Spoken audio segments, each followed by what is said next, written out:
Assalamualaikum warahmatullahi wabarakatuh. Pada pagi hari ini saya Dr. Adi Sukrisno, spesialis obstetri dan ginekologi, akan mendemonstrasikan pemeriksaan fisik di bidang obstetri. Silahkan untuk mempelajari video berikut ini. Baik, setelah melakukan anamnesa maka kita akan melakukan pemeriksaan fisik pada ibu hamil ini. Dan sebelum melakukan pemeriksaan fisik, ingat kita menyiapkan alat-alat yang diperlukan. Satu, selimut nih untuk menutupi apa? Menutupi kaki dan sebagian dari perut ibu bawah. Kedua, kita siapkan ini, namanya ini monoaural atau lenek untuk mendengarkan denyut jantung janin dan Doppler. Nih. Kemudian alat ketiga adalah medline atau meteran, nanti untuk mengukur tinggi fundus uteri. Dan yang terakhir, Anda harus menyiapkan sarung tangan. Baik, sebelum melakukan tindakan apapun kepada pasien, termasuk akan melakukan pemeriksaan pada pasien, kita harus melakukan cuci tangan sesuai dengan cara cuci tangan 6 langkah menurut WHO ya.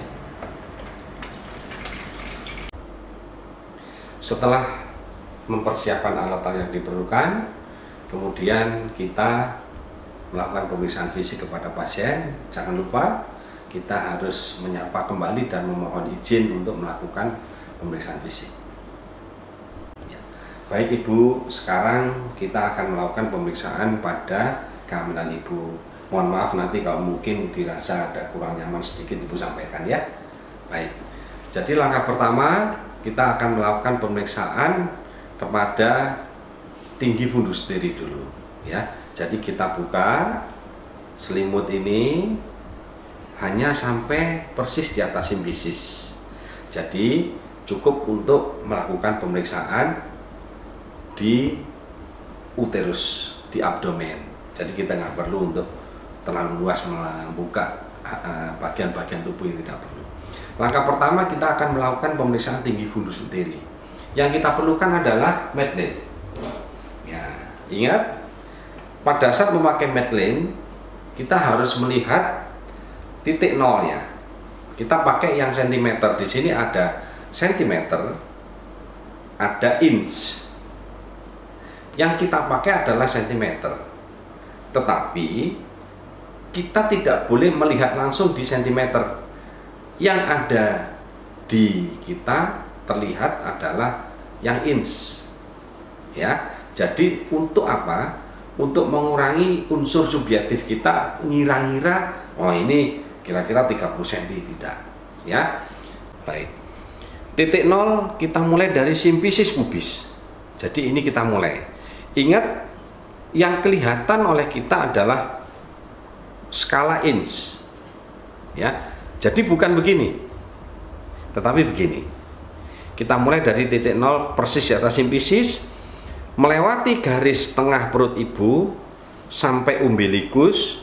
Kemudian pada saat melakukan pengukuran di fundus uterinya, ini yang penting ya, Anda tekan uterus atau abdomen yang teraba uterus sampai sejajar dengan prosesus sifoideus nih, sejajar. Jadi tidak begini. Ini namanya mengukur abdomen, bukan mengukur tinggi fundus uteri. Jadi kita tekan yang terasa ada fundus, ada uterusnya, sejajar dengan proses sifoideus nih, sejajar. Nah, di tempat yang sejajar ini kita beri stopper pada jari kita. Ini. Setelah itu barulah kita lihat dengan skala senti. Ini berapa nih? Ternyata ini 29. Maka kita dapatkan fundus uteri ini, tinggi fundus uterinya adalah 29 cm. Kenapa? Nanti pada saat mengukur rumus taksiran berat janin, tinggi fundus uteri dikurangi dengan konstantanya kali berapa? Kali 145 untuk orang Asia, tapi beberapa literatur 155. Buatlah range antara 145 sampai 155. Jadi mengukur tinggi fundus uteri ini penting untuk nanti menentukan taksiran berat janin ya. Ini mengukur tinggi fundus uteri. Hal terpenting kedua adalah menentukan tinggi fundus uteri pada daerah dekat proses siboideus. Nih ya. Jadi jangan mengukur secara langsung begini. Ini namanya mengukur abdomen, bukan mengukur tinggi fundus uteri. Lalu gimana? Anda harus raba. Oh, ternyata uterusnya hanya sebatas ini. Nah, tekan di sini. Berarti ini yang sejajar dengan proses siboideus. Barulah kita dapat nilai di sini. Berapa nilainya? Baru kita balik. Nih, ya, nih 29 cm. Jadi kita tidak ada unsur subjektif. Kalau kita langsung mengukur gini, kita pas-pasin, nggak bisa. Nah, jadi ingat sekali lagi, sejajar dengan prosesus siboideus. Bukan hanya mengukur ini. Kalau begini, namanya mengukur abdomen, bukan mengukur tinggi fundus uteri. Nah, sekarang kita lanjutkan dengan pemeriksaan Leopold. Pemeriksaan Leopold ini bertujuan untuk mengetahui posisi janin, ya, presentasi apa yang ada di bawah dan apa yang ada di fundus uteri, sekaligus untuk memperkirakan letak. Kalau hanya begini dengan inspeksi, kita nggak bisa menentukan janin ini posisinya kepala, melintang, nyungsang, nggak tahu. Maka kita melakukan pemeriksaan dengan cara Leopold. Oke, kita mulai dengan Leopold 1. Leopold 1 adalah menentukan fundus uteri. Apa yang ada di fundus uteri, yaitu dengan cara meraba dengan 2 jari yang ada di fundus uteri. Nah, apa ini yang ada di atas ini atau di fundus uteri? Apakah bagian lunak atau bagian keras? Kalau bagian lunak berarti ini bokong. Kalau keras berarti ini kepala. Ya. Setelah Leopold 1, maka kita lanjutkan ke samping untuk meraba apa yang ada di bagian kanan dan kiri dari uterus atau di dalam ini janin. Ini apa nih? Punggungnya di kiri atau di kanan. Ingat, ini kiri adalah kiri ibu, kanan adalah kanan ibu, bukan kiri penolong, bukan kanan pemeriksa. Nah, jadi tadi fundus uteri Leopold 1, samping dari uterus ada Leopold 2, kita memakai telapak tangan ini. Kemudian Leopold 3 hanya memakai 1 tangan untuk menilai bagian yang ada di atas simfisis. Tangan kanan memfiksasi, tangan kiri memfiksasi fundus uteri. Kita lihat nih. Nah, yang teraba dengan cengkeraman jari tangan kanan ini, kalau dia keras atau lenting, berarti itu kepala. Tapi kalau ini lunak, berarti ini bokong. Ya. Nah, sebaliknya, kalau dia letak melintang pada saat Leopold 2 teraba, loh, kok bukan seperti punggung. Kalau dia ada bagian kecil di kanan atau di kiri, berarti dia melintang. Maka pada saat Leopold 3 tidak teraba apa-apa, teraba punggung, atau dibalik, pada Leopold 1 teraba punggung, berarti itu letaknya melintang. Itu Leopold 1, Leopold 2, dan Leopold 3. Bagaimana Leopold 4? Kalau Leopold 1 sampai 3 kita melihat ke arah kepala pasien, maka Leopold 4 kita balik badan kita menghadap ke kaki pasien. Kita lihat. Nah, sekarang memakai 2 jari. Kita lihat nih. Kalau jari kita bisa bertemu, berarti tidak ada kepala yang menghalangi jari kita. Sehingga apa? Berarti kepalanya belum masuk pintu atas panggul. Artinya apa? Ini namanya divergen. Konvergen. Tapi kalau nanti misalkan pada saat meraba Leopold 4 tidak bisa ketemu, ya, namanya divergen. Artinya apa? Kepala sudah masuk pintu atas panggul. Nah, ini Leopold 1, 2, 3, dan 4.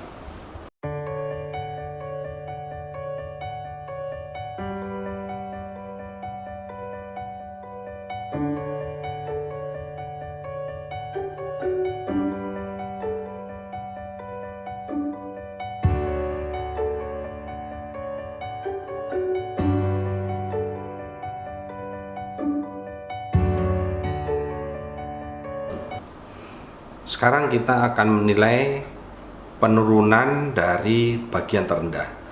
80% letak bayi adalah letak kepala. Kita akan lihat bagaimana dia masuk ke dalam pintu atas panggul. Ya, kalau dibuat imajinasi, bagaimana dia nanti akan masuk ke pintu atas panggul ini. Ya, kalau dia teraba, nih ya, nih. Jadi dari atas simpisis 5 jari kita meraba semua kepalanya, berarti dia belum masuk. Tapi kalau setelah dia masuk ke pintu atas panggul, nah ini mulai masuk ke dalam ke pintu atas panggul, dan yang teraba di atas simpisis 4, maka namanya 4/5. Makin kepalanya turun, makin sedikit yang teraba di atas simpisis. Berarti sudah 3/5, 2/5, 1/5 sudah masuk ke pintu atas panggul semua. Nah, bidang per 5 ini nanti kita konversi ke bidang Hodge. Ya, kita konversi. Apa itu bidang Hodge? Bidang Hodge adalah bidang imajiner dari promontorium sampai ke tepi atas simpisis. Ini adalah bidang Hodge 1. Ya. Bidang Hodge 2 adalah sejajar dengan bidang Hodge 1 tetapi melalui tepi bawah simpisis. Jadi ini adalah bidang imajiner Hodge 2. Hodge 1-nya, ingat sekali lagi, promontorium sampai tepi atas. Hodge 2 sejajar dengan Hodge 1 tapi melalui tepi bawah simpisis. Hodge 3 sejajar dengan Hodge 1, sejajar dengan Hodge 2, tetapi melalui spina ischiadica. Ini dia. Ini spina ischiadica. Ini namanya Hodge 3.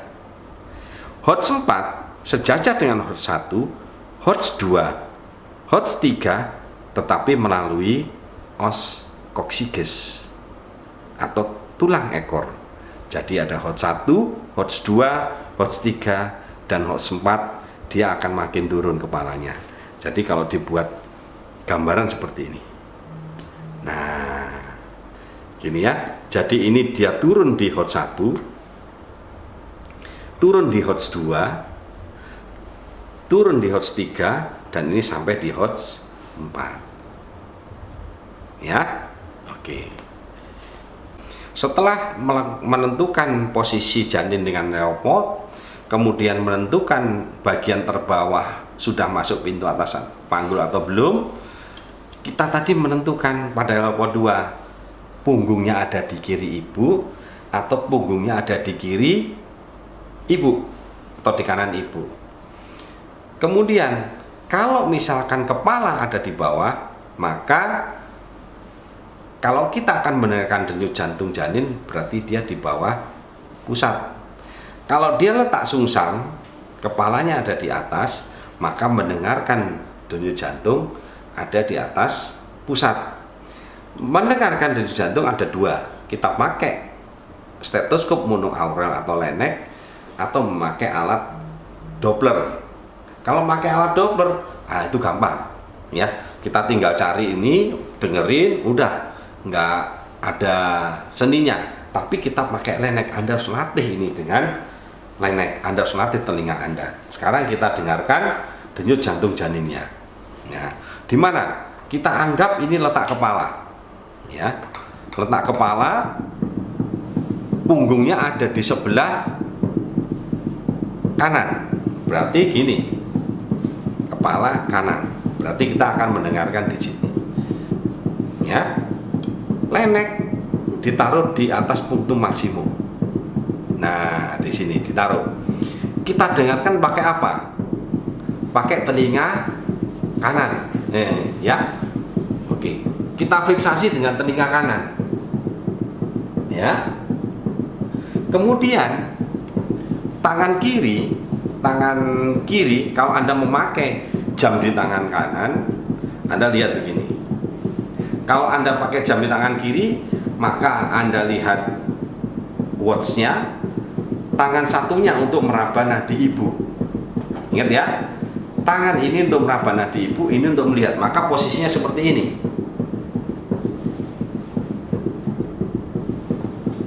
Nah, ya, jadi dengan posisi seperti ini, telinga memfiksasi monoaural atau lenek untuk mendengarkan, tangan kanan kita merasakan nadi ibu, membedakan dengan denyut jantung janin, tangan kiri untuk melihat waktunya berapa, mau Anda per 10 detik atau per 15 detik, nanti dikali 4 kalau per 15 detik, maka kita akan ketemu denyut jantung janin selama 1 menit.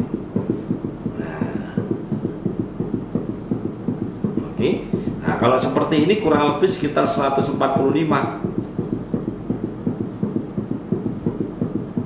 Ya. Baik. Terakhir kita akan melakukan pemeriksaan panggul ibu. Panggul ada 3. Panggul sempit absolut, panggul sempit ringan, dan panggul normal.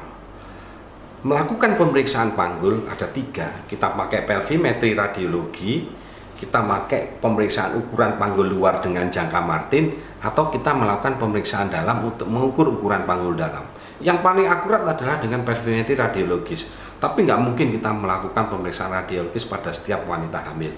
Yang mendekati akurat adalah ukuran panggul dalam. Nah, sekarang kita lihat bagaimana cara mengukur ukuran panggul dalam. Maka pertama kali kita akan melakukan pemeriksaan dalam. Ingat, ini adalah cara jari masuk secara ginekologi. Jadi simpan dulu jari telunjuk di atas jari tengah, masuk ke vulva, tekan sedikit supaya ada space untuk jari telunjuk masuk, menyusui jari tengah sampai di introitus vagina, kemudian 2 jari bersamaan masuk. Sampai apa? Sampai nanti kita menyentuh promontorium. Nah, ya. Tadi setelah jari kita masuk, ya, ingat nih, maka yang bisa kita ukur secara langsung adalah conjugata diagonalis. Nah, lihat ya, nih, jadi jari kita masuk, ingat, kemudian menyusuri sampai kita menyentuh promontorium, maka ini adalah ukuran conjugata diagonalis. Dari ujung sini sampai sini kita bisa ukur berapa senti. Kita ketemu conjugata diagonalis. Conjugata diagonalis ini bisa diukur secara langsung. Tujuannya apa?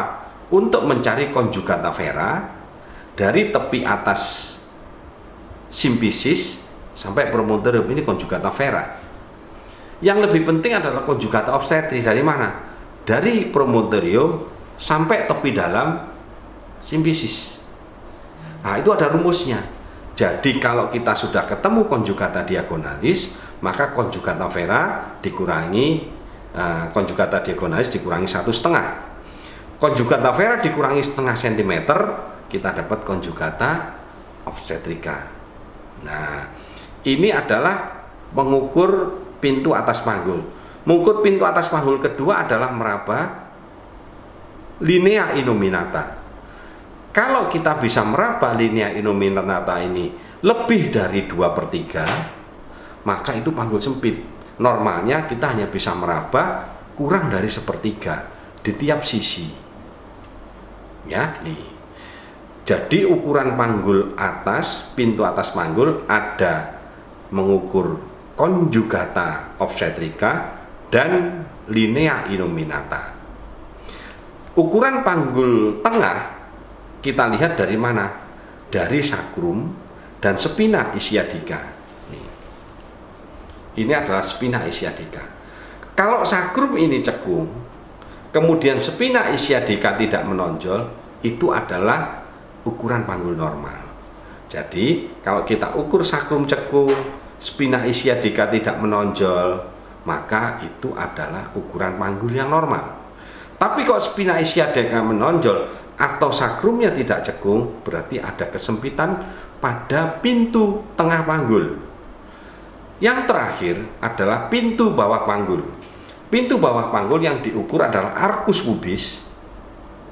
Lihat, arcus pubis ini tidak boleh kurang dari 90 derajat. Sekarang kita mengukur pintu bawah panggul. Pintu bawah panggul ada dua, arcus pubis dan distansia tuberum. Ya, arcus pubis tidak boleh kurang dari 90 derajat. Ini 90 derajat. Siku-siku ini 90 derajat.